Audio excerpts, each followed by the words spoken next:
আসসালামু আলাইকুম। আশা করি সবাই ভালো আছেন। আজকে আমি কিছু ডাক্তারদের দুর্নীতি নিয়ে কথা বলবো। সেটা হলো বাংলাদেশের আমরা যত মানুষ আছি সবাই খালি বাংলাদেশ বললে ভুল হবে। আসলে আমাদের পৃথিবীতে যারা আছি আর কি, আমরা সবাই ডাক্তারের প্রতি নির্ভরশীল।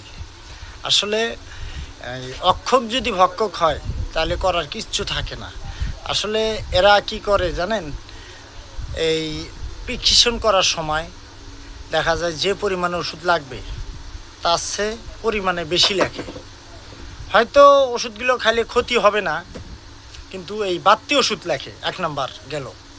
2 নাম্বারে বড় বড় ডাক্তারের চেম্বার থেকে বাইর হইলেই ছবি তোলা নিয়ে হুমড়ি খাওয়া পড়ে কোম্পানির লোকজন। কোম্পানির ওষুধ লেখলো কি না ওই কোম্পানির, এই স্যাম্পল দেয় ডাক্তারের কাছে।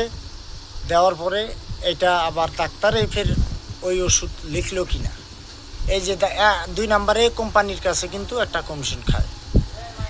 আচ্ছা, 3 নম্বরে হলো আপনার ছোটোখাটো বিষয় নিয়ে 100 করো, রিপোর্ট করো, এটা করো, ওটা করো, আলতাসুনি করো, মানে বিভিন্ন রকমের তালবাহানা। এই যে পয়েন্টগুলা ধাপে ধাপে, এই জিনিসগুলা আসলে ঠিক না। এই জন্যই ঠিক না, কারণ সবাই তো টাকা আলা না। আমাদের বাংলাদেশে অধিকাংশ লোক হলো গরিব মানুষ। আমরা ডাক্তারের প্রতি নির্ভরশীল করি যে ডাক্তার যেটা লিখে দিছে সেটাই হবে। কিন্তু আমরা ডাক্তারের প্রতি বিশ্বাস করে যাই, ডাক্তার যদি এরকম করে তাহলে আমরা যাব কোথায় বলেন? আসলে ভিডিওটা বেশি বেশি করে শেয়ার করবেন, আর এই পেজটা ফলো করবেন, এবং যদি ইউটিউব থেকে দেখেন চ্যানেলটা সাবস্ক্রাইব করবেন, যে এই জিনিসটা যেন ওই আইনের আওতায় আনা হয়, এবং পুলিশ প্রশাসন এবং এদের নজরে যেন এই জিনিসটা আসলে পরে তারা জানি বিভিন্ন মেডিকেলে অভিযান চালায়। কারণ এই সব দুর্নীতিগুলো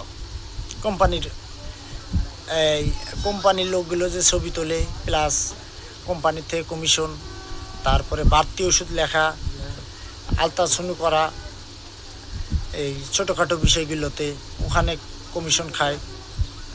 তাই আসলে এই ধাপে ধাপে যে কমিশনগুলো খায়, এই কাজগুলো করে, এটা ঠিক না।